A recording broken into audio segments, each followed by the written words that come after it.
Þegar Anna Kristín Hauksdóttir fór 19 ára gömul eftir stúdentspróf frá Menntaskólanum á Akureyri til Kanada að læra hjúkrun, þá óraði ekki fyrir því að hún ætti eftir bæði að fara á Grænlandsjökul, Suðurskautið og 17 sinnum í fjöllin í Nepal.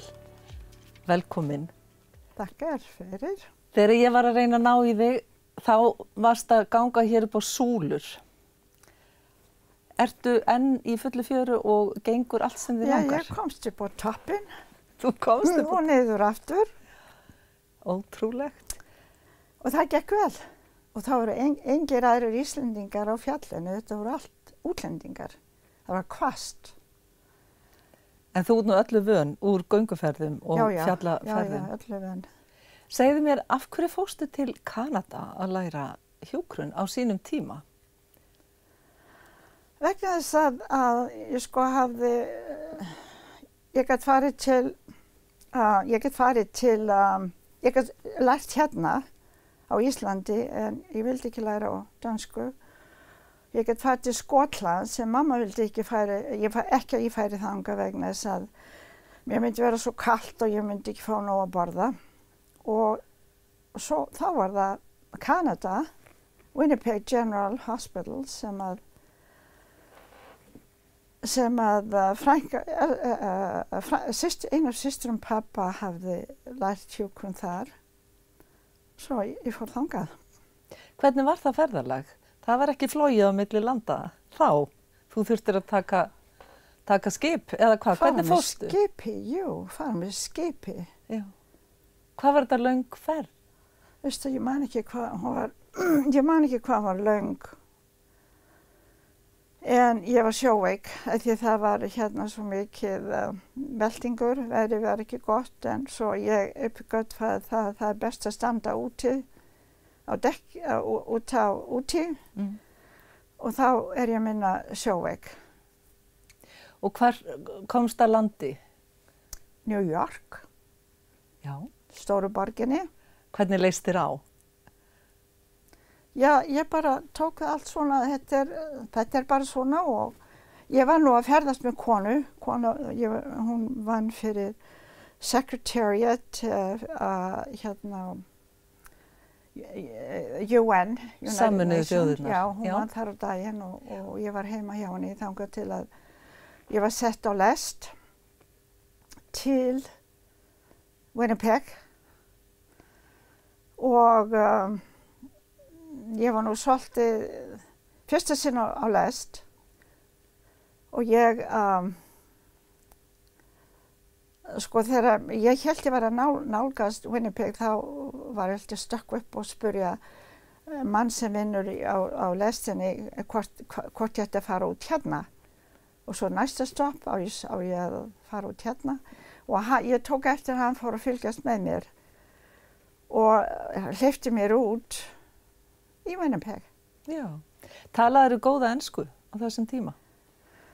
Ég var góð í ensku í menntaskólanum en sko það er allt annað að tala hana heldur ég gat lesa hana og skrifa hana en það þarf þó nokkra æfingu að læra að tala hana rétt. En það gat ég. Af hverju, úr hvaða umhverfi kemurðu hérna á Akureyri? Hver voru foreldrar þínir? Ástríður Jósefsdóttir, Húsafellsætt, Ingvar Haukur Stefánsson, Mörudalsætt. Og ég hafði náttúrulega ekkert vita á svoleiðis þá en En þú þekkir ættina þína núna? Núna þekki ég báðar vel, já. En aftur til þess tíma, þú ert búin að læra hjúkrunina í Kanada og býrð þar í einhver 5 ár áður nú flytur svo til Bandaríkjanna. Það er kannski vert að halda því til haga að þú hefur aldrei flutt aftur til Íslands öll þessi ár. Nei. Ég verð að fá að dáðst að íslenskunni þinni, hvað þú heldur henni við, af því þú hefur í raun engan til þess að æfa þig á.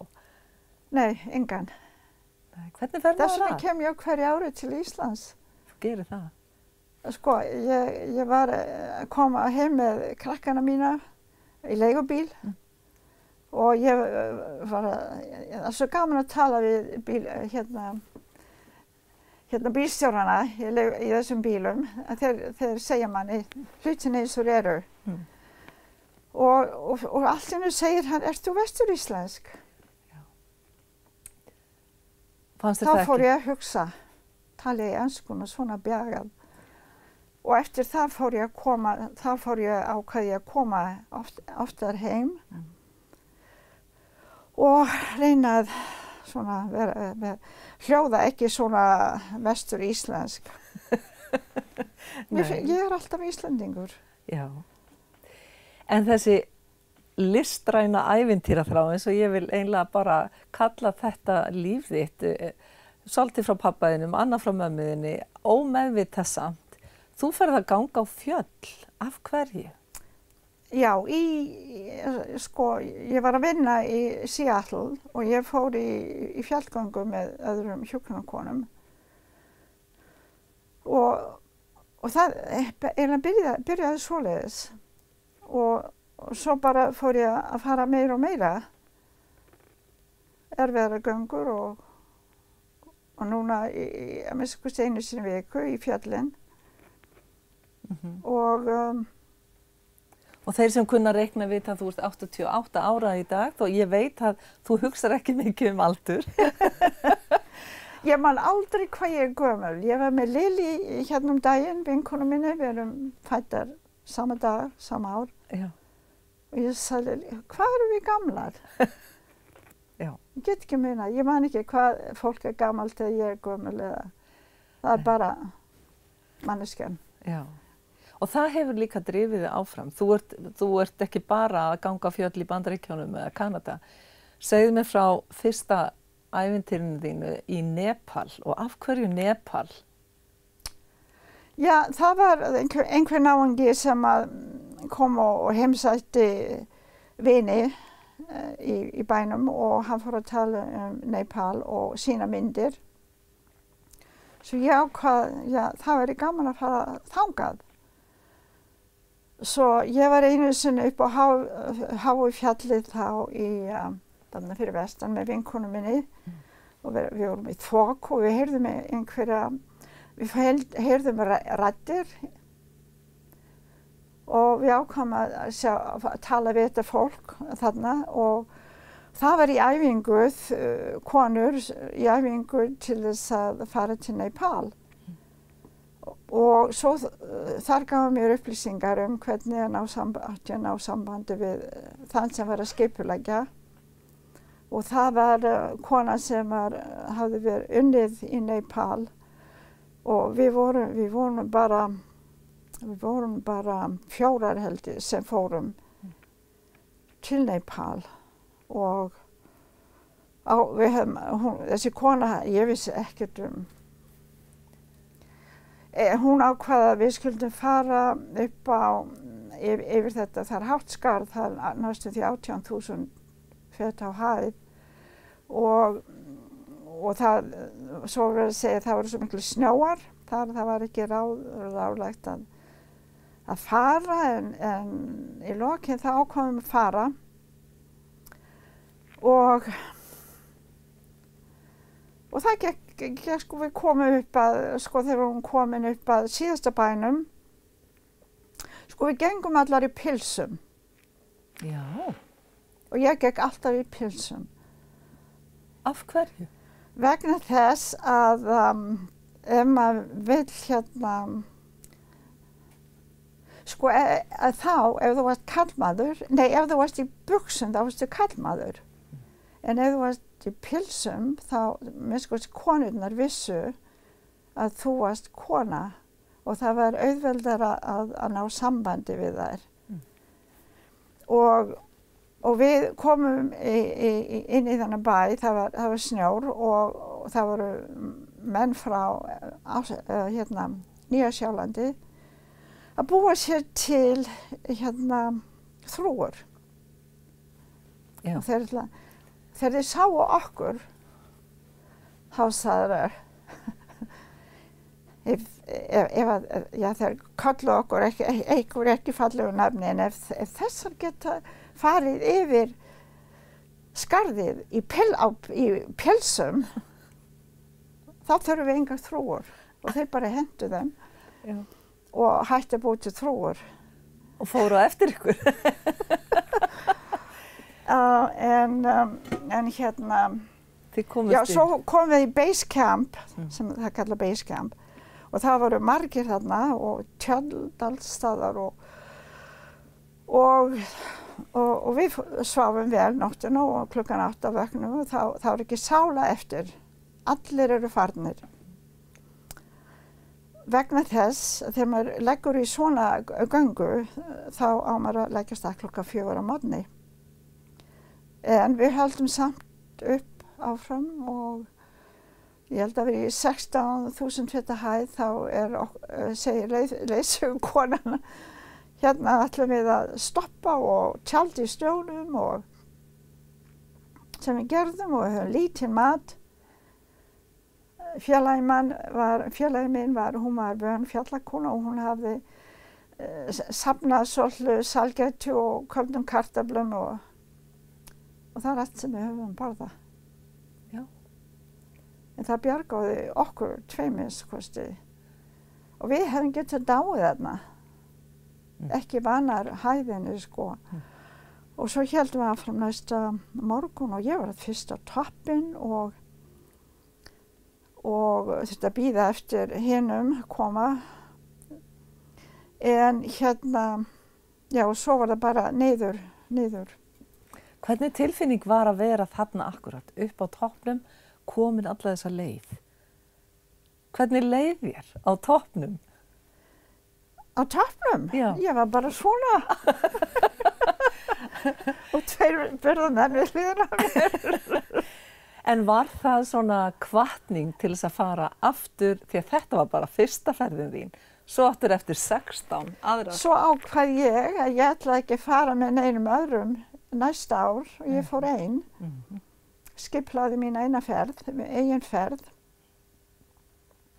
Fekk 2 stráka, einn var Sherpa og annar var Tamang og töluðu litla ensku.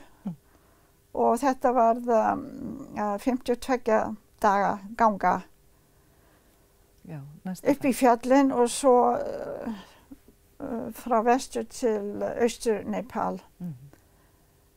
Já, og þegar við komum þangað þarna, einn þeirra hefði sagt að hann kynni leiðina, en þegar við komum þarna að Arun ánni, þá kunni hann ekki leiðina lengur, sko, þetta var, og ég hafði hugsað mér að fara upp að Manaslu, og þá var það fyrir mig að reikna út hvert við ættum að fara og landakortin voru ekki góð. Nei. Á hvaða árum er þetta? Hvenær fórstu fyrstu Nepalferðina þína? Manstu það? Ég held að það hafi kannski verið 82. Já. Já. 82 eða 83, já. Hefurðu farið á hverju ári síðan eða fórstu Í 17 ár fór ég hverju ári og þegar ég fór fyrst var það held ég 3 vikur. En í lokin vegna þess að ég var svo heppin að fá 4 vikna frí borgað og svo máttum við taka 4 vikur í viðbót án kaups og ég endaði með því að ég fór á hverju ári í 8 vikur. En þú hefur sko farið víðar. Þú hefur farið 2 til Grænlands. Já, ég fór með alltaf langað til Grænlands og hann hérna Aðalsteinn, vinur minn, Aðalsteinn Sigurðsson, maður Alice, hann vissi að mig langað til að fara og hann var þessi með þar hópur af vísindamönnum að fara til Grænlands. Ég er ekki að fara með neinum vísindamönnum, ég er ekki vísindakona. Hann segir þeir eru bara litlir vísindamenn. Svo ég fór. Og þeir voru að stúdera alls konar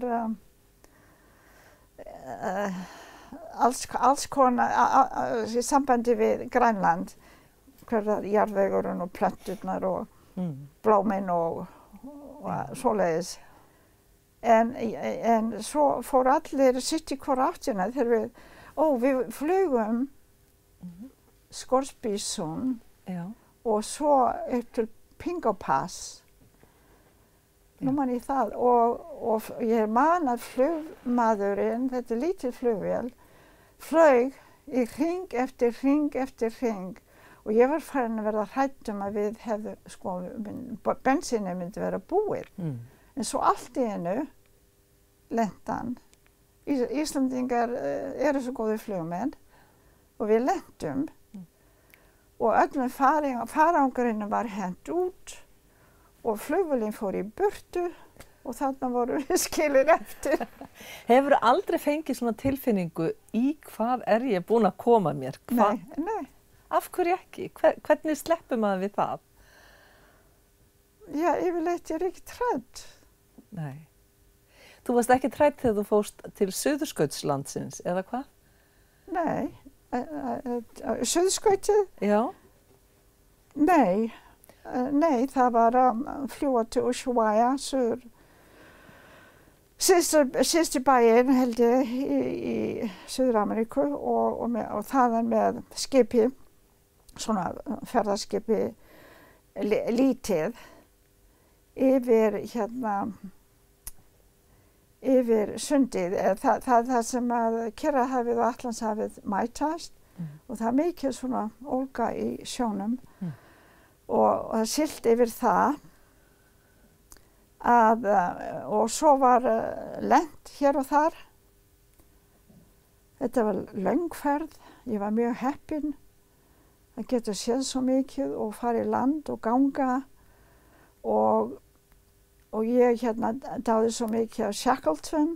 Það var aðal ástæðan fyrir því að ég fór, mér langaði þangað og ég fekk að sjá Elephant Island, þar sem að Shackleton skildi menn sína eftir á meðan hann fór og hann fór til South Georgia.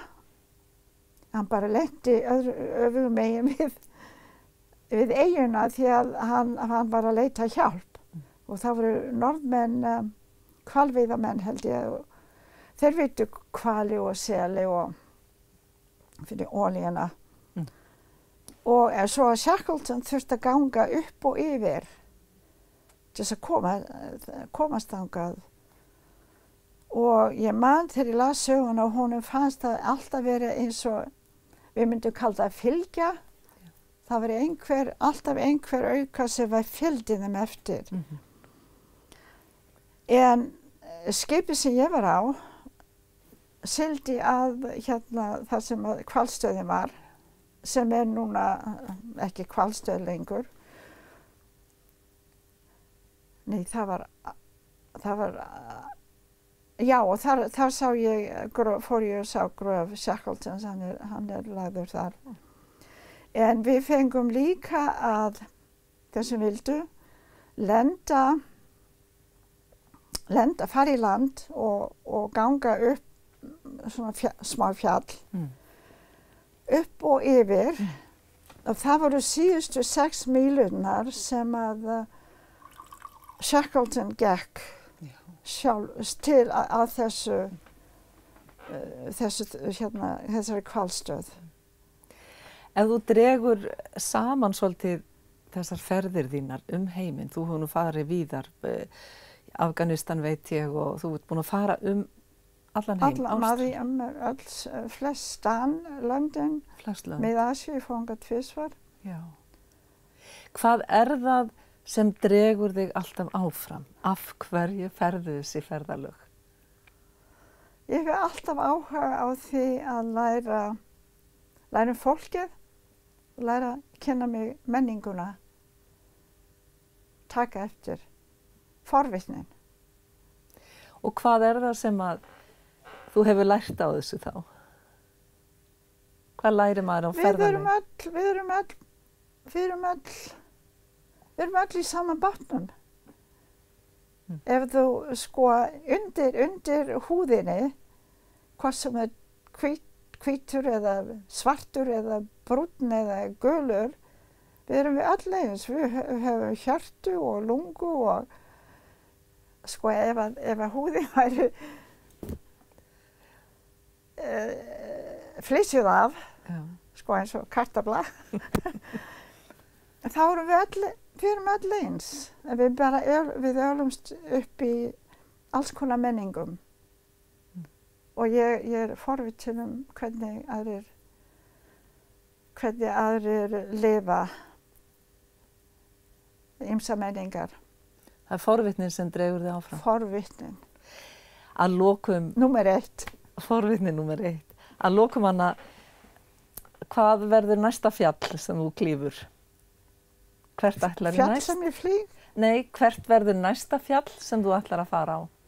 Næsta ferð, mér langaði til Nýja-Sjálands. Ég var sko í Ástralíu í 2,5 mánuð. Já.